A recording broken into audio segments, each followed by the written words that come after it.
Hi folks, you're with Tacitus today, your pushback channel, and thank you for joining this audio live stream.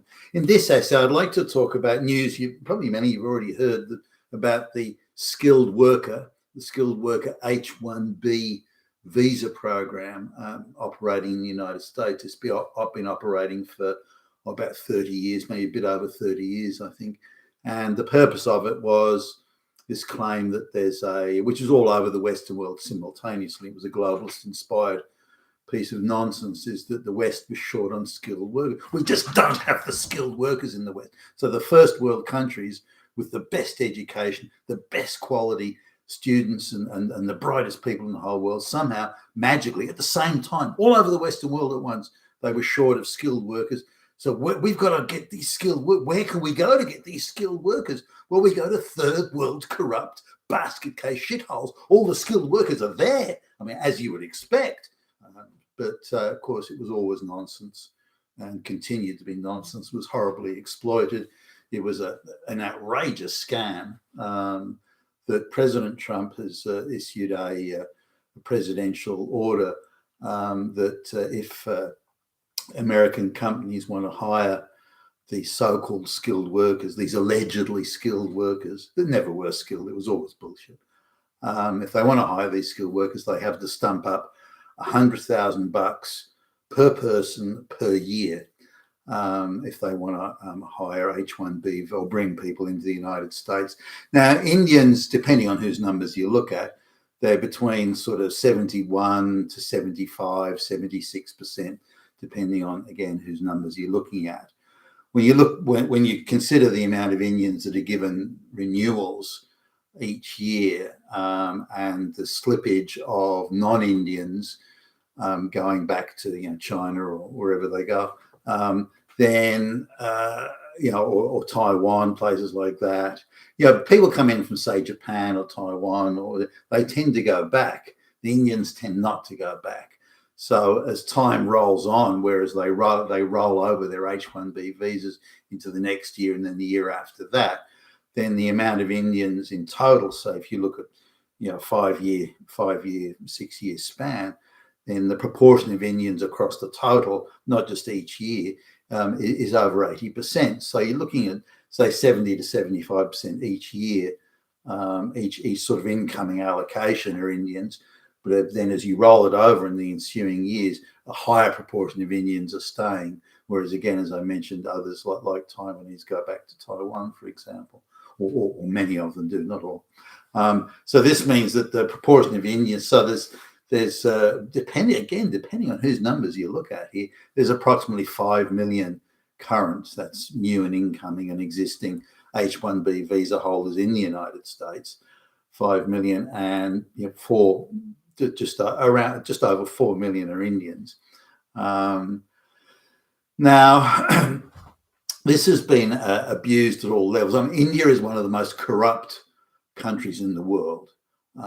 They consider it not only acceptable, but almost obligatory to cheat, lie, steal, scam, bribe, fraudulently misrepresent themselves to non-Indians.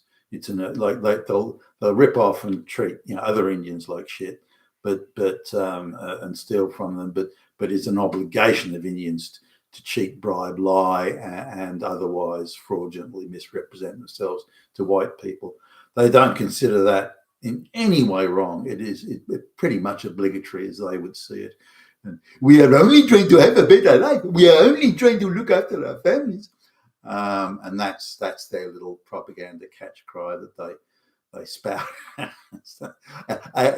supported by the globalist media, by the way, that amplifies that bullshit message.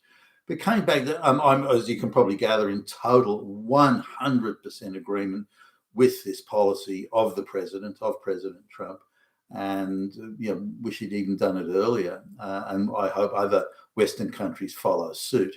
I've got this horrible feeling that the millions of Indians that are going to pour out of the United States will then, come to Australia and Canada and Britain and so on, and just fuck up our countries even more because they're very parasitic. They have no intention of integrating, no intention of becoming part of the local the local society in every intention of parasiting off the host until there's nothing left, all the while believing themselves to be demigods, for goodness sakes. So my view is Indians are among the worst possible migrants you can have to the West. Now, I had the front row seat when the first tranche of Indian immigrants coming to the West were around. I had a front row seat at that. I was, like a VP of an IT firm that was huge on research and development. So they employed a shitload of programmers and computer coders. So I had a front row seat then. I used to have the front to the board of directors each month, and often they would have weekly meetings. So I had the front and get beaten up by the board of directors.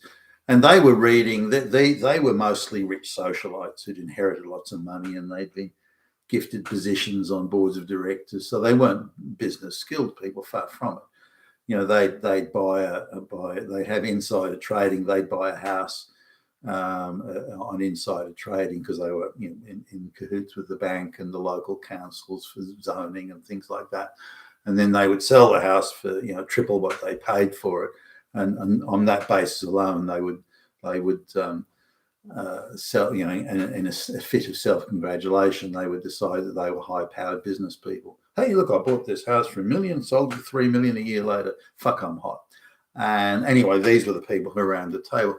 So they'd read in the financial press, and I've mentioned this in videos previously. They'd read in the financial press, hey, we can employ these Indians. They've got IQs of 10 million. They've got 1,000 PhDs apiece. We can employ them, these geniuses, and pay them half what we would some local Australian guy. So Billy Bob, get to it. Make sure you hire some of these genius Indians that are pouring in. And these were the Brahmin class initially. Quite came from all well-to-do families. So they arrived, and so I'd hire a guy. Now I was against it. As I tried to point out to the board, look, India is a super corrupt basket case caste system country. The idea that the brightest people in the world or industry are going to come from India is absurd. It's beyond absurd. It's insane to even think that. Oh, but it's in the business press is talking about it. And I didn't fully appreciate at the time that they were all globalist inspired propaganda pieces. There was no reality in the media. This is so anyway. So under pressure, I hired these Indians. I had to fire every single one of them. Every single Indian I hired that I'd hired under duress. Every single one I fired. Now, I guess there's a few things here. Firstly, is the qualifications they had didn't exist. They came from a very prestigious upper class family, and the lecturers and the university administrators wouldn't dare not give the kid a PhD, the student a PhD, because they're if they upset the local Brahmin family, had a lot of influence, a couple of phone calls, and they'd all be out of a job, those people. So they and if there were any sort of lecturers that were maybe a bit too prestigious themselves to be intimidated, then they'd be bribed. So, and a couple of $1,000 is nothing if you've got a monopoly on a business 100 miles around. No one else is allowed to compete with you. And it's an essential item. You can make a lot of money out of that, which these Brahmin families, of course, do. The Brahmins, by the way, are the apex caste in India, social caste, and they're styled as the keepers of the knowledge. So these people had these qualifications that they hadn't earned.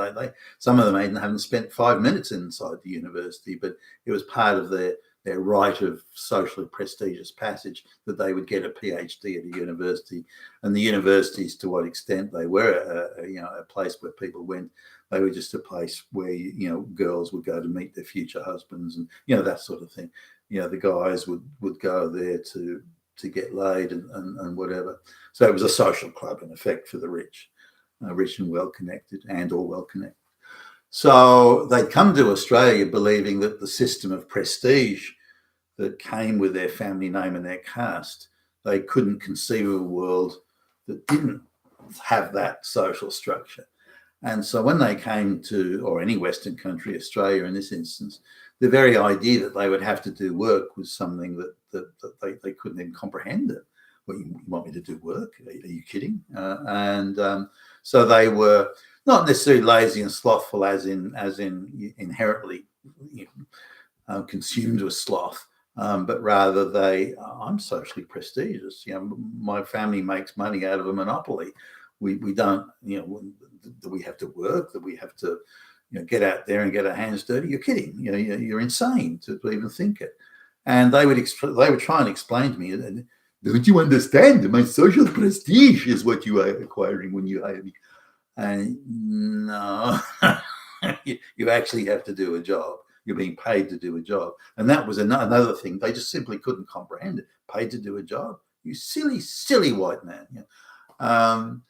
The next thing, so they weren't qualified, and they had no qualifications. I mean, in the overall scheme of things, given the population of India, some must have earned their qualifications, just none of the ones that I came across. None of the ones that said they had, double PhDs, and they didn't have anything. In fact, in terms of raw quality of education, if you take away the philosophical Socratic side of what's very much the Brahmin existence, if you take that away, the quality of their education was probably junior high school, in Australian terms at least. The next thing was that they weren't prepared to accept direction, accept instruction and directives, that sort of thing. They weren't prepared to accept that unless it's by someone of an equal or higher social status. Now, given they're Brahmins at the apex, it's therefore an older, better connected Brahmin can give them instructions, but no one else can. Now, they viewed me as somebody, as a lower than the Brahmin. I was from the merchant class in their cognizance of how the world is ordered. I was from the merchant class, and therefore, I had no right to tell them what to do. I didn't do what you say. You lowborn, fucking feral street punks. So they just had no concept. Somebody lower in the social order could not tell them what to do. It simply couldn't happen. So they would, they would sort of smile and nod and in a very condescending way, and just let me sort of say, okay, Ram, what I'd like you to do is this, and this. And they just sort of nod and smile and give me the kiss off, and then they'd go back to doing absolutely nothing. So when the pointy end of it all came, where I said, look, Ram, you have to cut a line of computer code in front of me right now.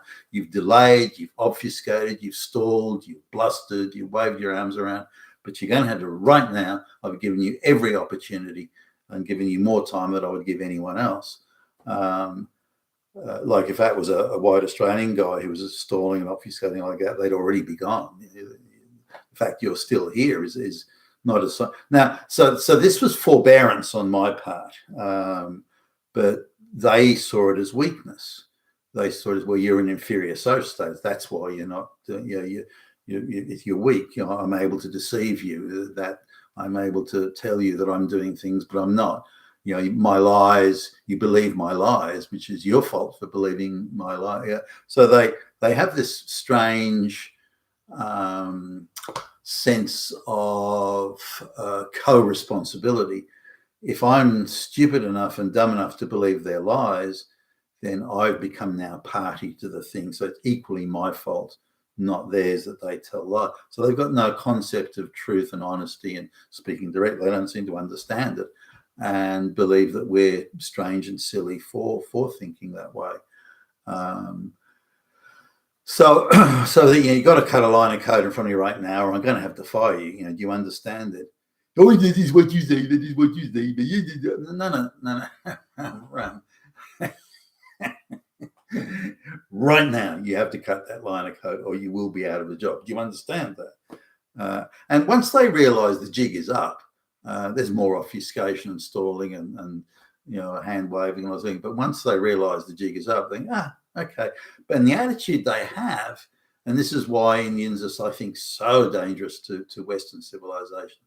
Well, once they realise they can't parasite off this host anymore, they just, okay, I'll just parasite off the next host down the road or around the corner. That's their thing. They're the idea that they should do work or work of value or do something in return for getting paid, but can't even comprehend it. And a lot of them get away with it. Because their presentation is quite urbane.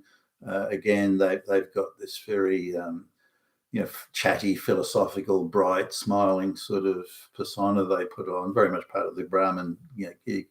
And that gets them into quite a few doors.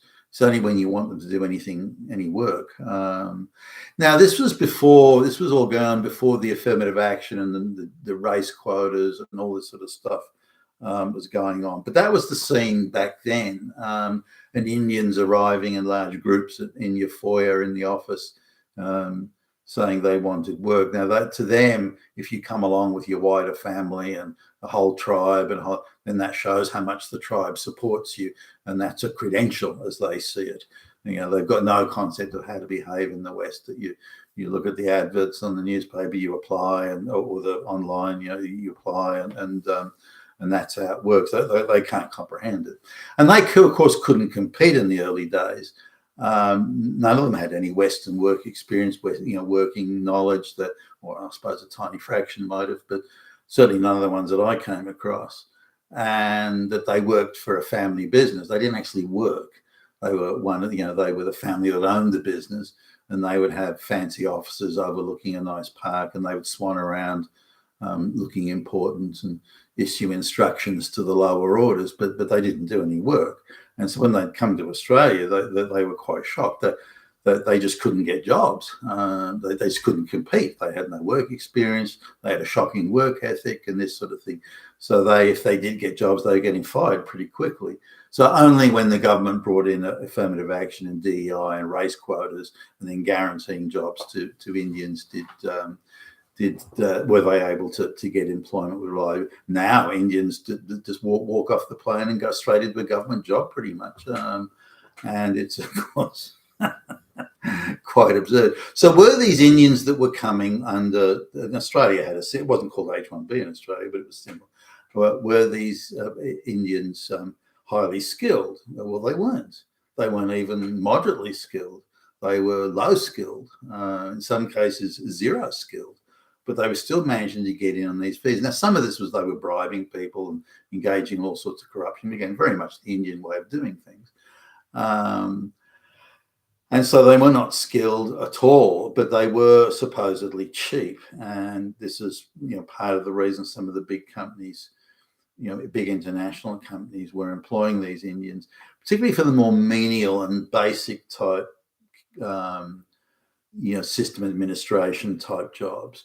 I've gone in Australia. It appeared like there was another outfit was doing some IT project work alongside some of the work that we were doing there in the company that I part on. And I think every one of them was a fucking Indian. And they certainly weren't industrious or highly capable or anything like that. Now, the other thing is that Indians are claimed to be, they're so clever, they're so bright. Look how well they do at school. All right, then. Well, why is it that Indians were always in the bottom classes at school until affirmative action education outcomes, and suddenly Indians are at the top, but they were hitherto at the bottom? Why did Indians only suddenly start doing incredibly well when the affirmative action stuff started to really bite? And if Indians are so bright, let's assume they are just for the moment.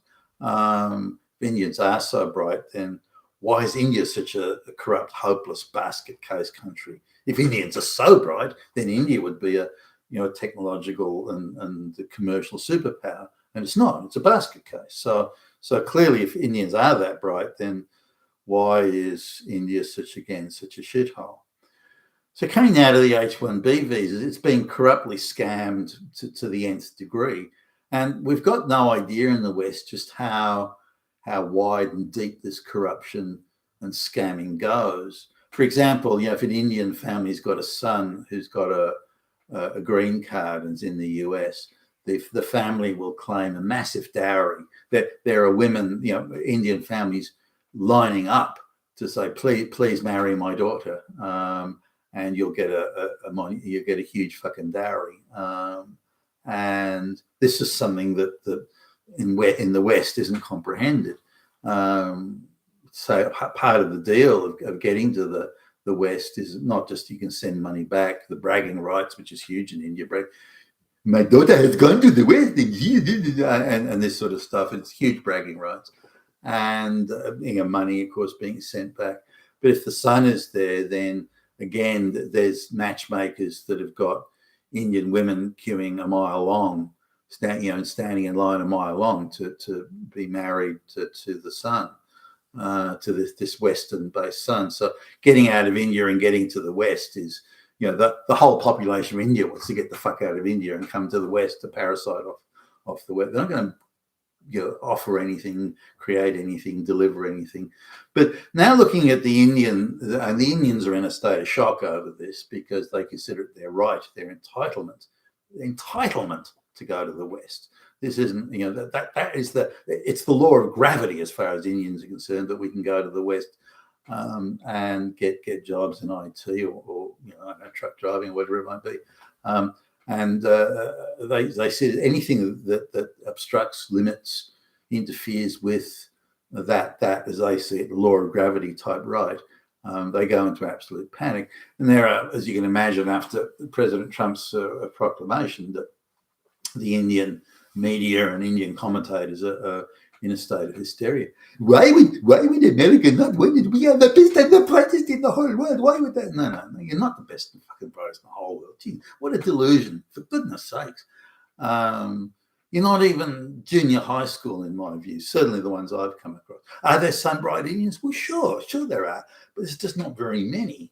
Out of the 4 million plus H1B Indian visa holders in the United States, I'd be surprised if even 25, 30,000 were, 40,000 tops 40,000 were actually in the super bright category. And I don't think it'd even be close to that. So that gives, so out of the 4 million, 3.96 million are just freeloaders, parasites of one sort or another. But the Indian media is of course going the other way. Why, if we're so brilliant, we are brilliant, we're the brilliant of the brilliant of the brilliant, why would America not want us? Well, hold on a minute. Let's look at the other side of if these people are so brilliant, as you're claiming, why wouldn't you want them to stay in India? Why do you want to export your brilliant people? Stop asking questions, you damn fascist Nazi. So that doesn't seem to fit. The other claim they make is Indians pay in taxes. Indians pay 6 to 7 times more than they take in, which is a thing. That's for every $1 an Indian earns, they give $7 to America. I like that one. That's an interesting piece of arithmetic. What I think that they really mean is that Indians are paying a much higher proportion of their income in taxes to the Treasury than other people do, which I think is an outrageous bald-faced lie. But anyway, so they're going hysterical. But every Indian commentator, certainly that I've looked at, the whole argument centers around they are entitled, as in law of gravity, entitled to go to the West.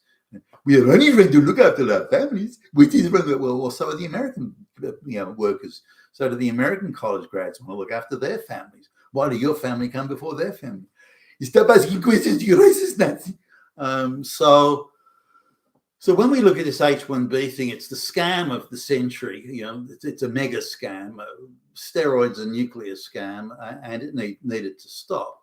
Now it's going on in Australia and Britain and Canada and so on. And again, my concern is that the Indians that are effectively having to leave the United States will just go to these other white Western countries because they don't want to go to anywhere else. They just want to parasite off the white Western countries.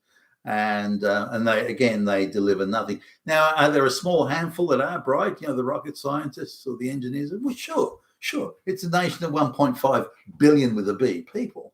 So out of that, there's got to be some bright folks. Got to be. And so if those bright folks, which will be very, very small in number, as in tiny proportions of 1%, if they want to come to the West and work, then we should be invited in, let alone asking. They should be invited in.